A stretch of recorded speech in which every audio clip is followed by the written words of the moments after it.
So let us move to chapter 10, the angel with the little scroll. So again, the little scroll is different to this big master scroll that happens to all of us. So it feels like this information is a little bit more personal, or towards the individual, we could say. And I saw another mighty angel coming down from heaven, wrapped in a cloud, with a rainbow over his head. His face was like the sun, and his legs like pillars of fire. So again, that imagery of being powerful within the Christ spirit. He held a little scroll open in his hand, setting his right foot in the sea and his left foot on the land. Now, that forms a bridge, if you like, between the sea and the land. And there's, again, many ways of interpreting this. What it brought to mind for me on the brain level was the corpus callosum, because there's the two hemispheres, the left and the right hemisphere, which is, the left and right leg, if you like. And that he's forming a bridge between the two. And the corpus callosum is the communication bridge between the two hemispheres of your brain.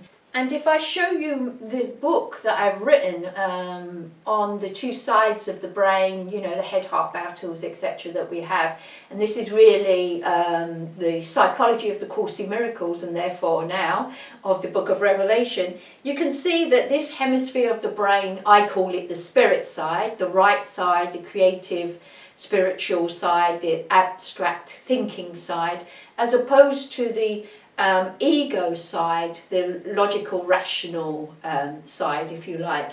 And here you can see the corpus callosum, the bridge between the two hemispheres. So on one level, I think that's what this is alluding to on the physical brain. Or it could also mean that God builds a bridge between the two parts of the brain. So he held a little scroll open in his hand, setting his right foot on the sea. And again, the sea, the other interpretation is the spiritual understanding or the emotions, and his left foot on the land. So again, the earth, the body. It's talking about that kind of bridge between the emotions and the body. And when he shouted, the seven thunders sounded. Now, seven thunders is interesting. I looked it up because I don't know a lot about these things, and I came across very, very few interpretations of the seven thunders of God. But the one I did find said that the seven thunders, he deduced this from studying several texts in the Old Testament, which I haven't got time to go into. But number one, the first thunder was strength and power. The second was majesty and peace. The third was hope in travailing. The fourth was dancing on white mountains. The five, dividing the pillars of fire. The sixth, regeneration. And the seven was rebirth. So I'll just leave you to sort of meditate and work on those. But that's all I could find out about the seven thunders.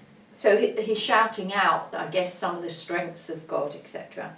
And when the seven thunders had sounded, I was about to write, but I heard a voice from heaven saying, "Seal up what the seven thunders have said, and do not write it down." Then the angel who I saw standing on the sea and the land raised his right hand to heaven and swore by him who lives forever and ever, who created heaven and what is in it, the earth and what is in it, and the sea and what is in it. There will be no more delay. But in the days when the seventh angel is to blow his trumpet, the mystery of God will be fulfilled, as he announced to his servants, the prophets. Then the voice that I heard from heaven spoke to me again, saying, Go take the scroll that is open in the hand of the angel, who is standing on the sea and the land. And so I went to the angel and told him to give me the little scroll, and he said to me, Take it and eat it. It will be bitter to your stomach, but sweet as honey in your mouth. So I took the little scroll from the hand of the angel and ate it. It was sweet as honey in my mouth, but when I had eaten it, my stomach was made bitter. Then he said to me, You must prophesy again about many peoples and nations and languages and things. So let's just unpick that a bit. So the angel tells him to eat it, i.e. take this information in. Don't write it down, take heed. Take this information in directly.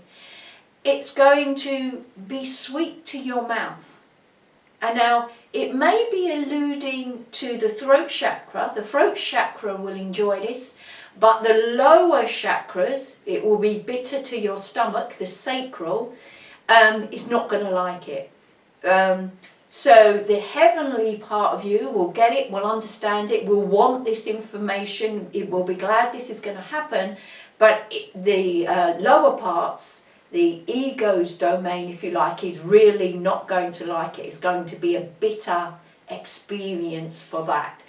Almost like it, again, it will feel good now, but there'll be negative consequences that will be experienced through this.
Through this.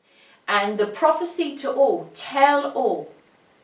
Make sure everybody is, in the loop on this, if you like.